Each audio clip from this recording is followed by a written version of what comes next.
presentation will be on interface characterization of sulfated zirconia supported on multi-wall carbon nanotubes, and his co-authors are Changchun Liu, Sungchun Li, Dong Su, and Lisa Pfefferle. And I apologize for the pronunciation, but we get it right. Please help me welcome Professor Howard. Thank you. I first want to also offer my thanks or my congratulations, I mean, the thanks to Burt for his award as Energy Fuels Distinguished Researcher in petroleum chemistry. The thanks is for what he's doing right now, and Bruce has also mentioned that this morning, that he's been recording our history hour, being the Catalysis his community. And but the other thing I want to say is that he's served behind the scenes, particularly in our Catalysis Society, for literally decades. I was for a long time Foreign Secretary, Vice President, and President, and all I can say is that Burt was there when I came, and Burt was there when I left. So for that, I'm very pleased to offer my congratulations and thanks. So the topic that I have this afternoon is in fact one that he's contributed to. I guess he has all the ones that we've talked about. Early on, after sulfated zirconia was discovered and became one of the bandwagons on which many of our colleagues jumped, he had started to work on it. I looked and found that about a decade ago he stopped publishing on sulfated zirconia, but he was there for a decade and more working on it. So what's changed that we might look at it again? Well, we're searching for solid acid catalysts that will work in aqueous media. So this is a possible solution to that. It won't work probably unless you can put it in a hydrophobic environment, and carbon tube support suggests that that's not possible.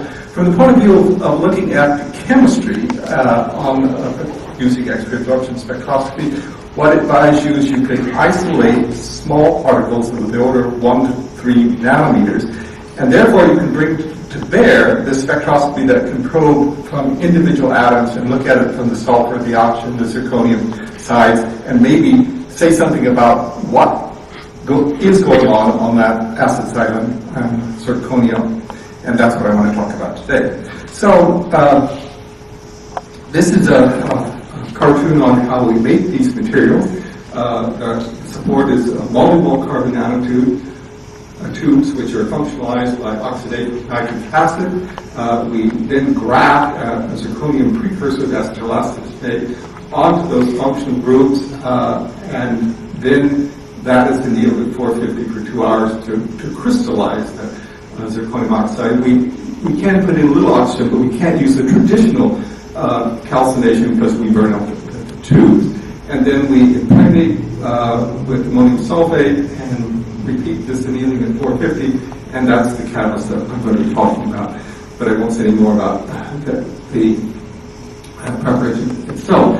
Now, there's several reviews in the literature of sulfated zirconia, and there are, I don't know the exact number, but perhaps as many as 30 pictures of what the sulfated zirconia sites might look like. Here's one of them. And one of the things that I want to talk about is the charge transfer that we can see as we look at the zirconium edge or the oxygen edge and the sulfur edge. And with respect to the sulfur edge, try to convince you that there really are two species, a sulfate species, and then whatever the second species is that is actually the catalyst. And so what is that, and how does it share electrons? I guess it's a sub-title for me.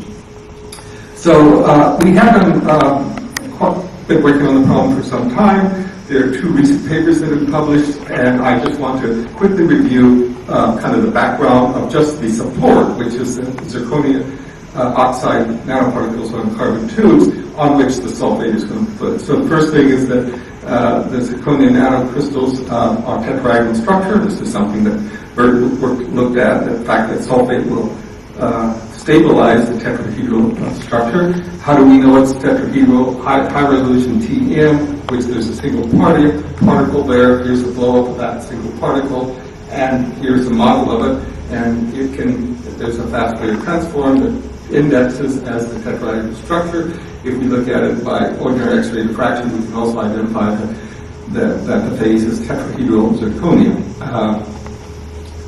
So that we know about it, which is not different than the bulk. The next thing I want to say is that we are going to focus our attention on weight loadings around 15% because only in that range do we have thermal stable small particles in the range of 2 nanometers. That means stable up to about 750. Higher loadings, you get a larger particle initially, and they are unstable towards thermal centering. And here we're going to look at them by shear analysis of X-ray diffraction. This is too small for you to truly read, but with 15% weight loading, they start out at 2 nanometers, and after being heated to 750, they remain that. At about 40-some weight percent, they're more like 3 nanometers, and after 750, they're up to about 10 nanometers. And that's summarized as stable, which you can read at 450, 650, stable at 50 weight percent, and unstable towards centering for 40 weight percent. Or you can also see it in TEM. At 450, the temperature at which they've been synthesized, the particle size is not different at the loadings, but after we center at 750, which is just barely on, there you'll see that the small loadings or low loadings stay more or less constant, but the large loadings give us larger particles. So both by TEM and X-ray diffraction, we show that they're unstable. By using small angle scattering, we can show that we have a distribution of two, a bimodal distribution. At low loadings, it's a single distribution, and then in situ, we're able to go from the synthesis temperature up to 550 and show that they're stable.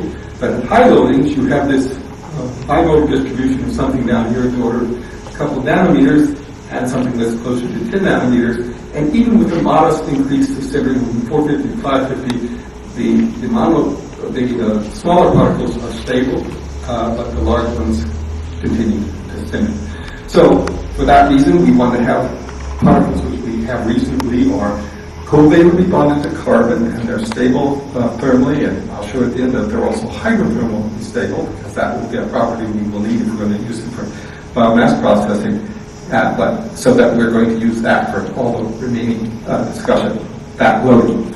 So here is a whole bunch of electron transfer, which has been used in X-ray absorption spectroscopy.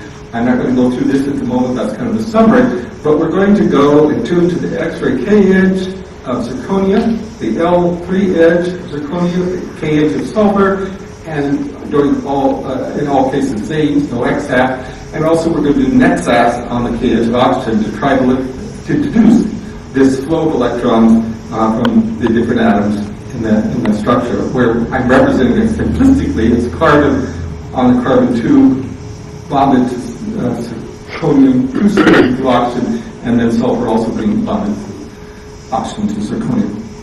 So here is the veins at the K edge of zirconia, and there are several references here. The foil, which is not very useful.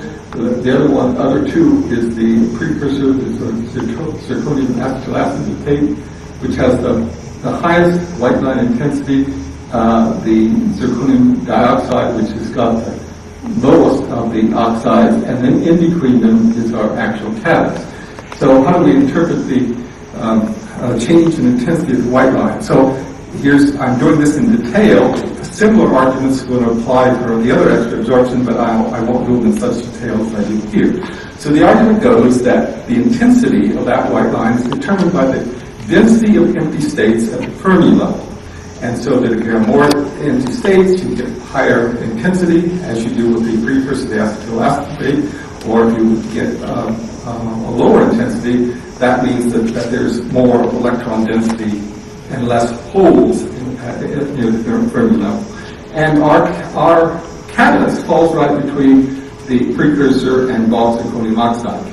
So all I can do is do a qualitative discussion about which way electrons go. In this case, it's with respect to the bulk. With respect to the bulk, this would indicate that when we small particles bonded to carbon, that there's been electron transfer away from the zirconia. And so that's how we come to this charge transfer conclusion, with charge transfer from zirconia to the carbon nanotubes through the oxygen. Now, as I say, I'm going to repeat that argument, but not in this detail as we go to these other techniques. So I'm going to remind you a little bit about near-edge X-ray absorption spectroscopy. This is soft X-rays, windowless X-ray absorption spectroscopy.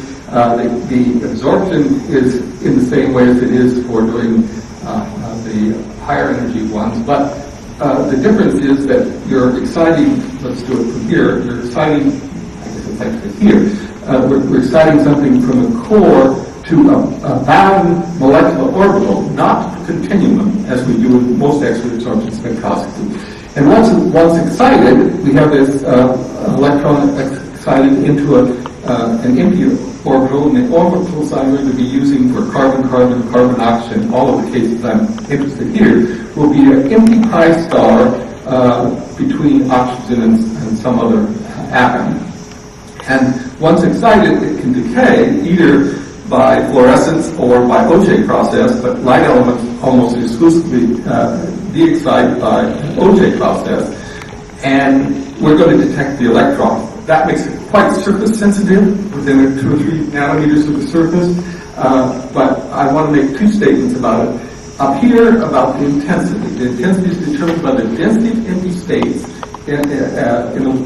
very much as the white line, but now the density of empty states in this vacant pi star orbital, and that's true whether it's involved in bonding to carbon or zirconia or sulfur.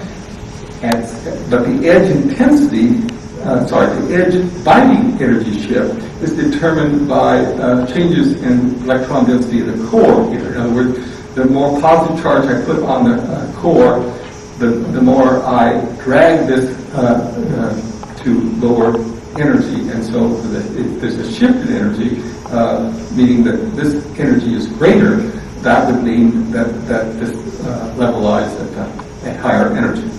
Okay, so that just reminds you of how XF is different from other X-ray absorption spectroscopy, and how we're looking at 2 examples. These are oxygen K-edge absorptions. They're kind of dense, 2 kinds of spectra here, but I just want to draw your attention to 2 things. Over here we have the leading edge, which is at lower binding energy, is for functionalized carbon nanotubes or functionalized carbon nanotubes which have been reduced by ethanol at high temperature in the liquid phase.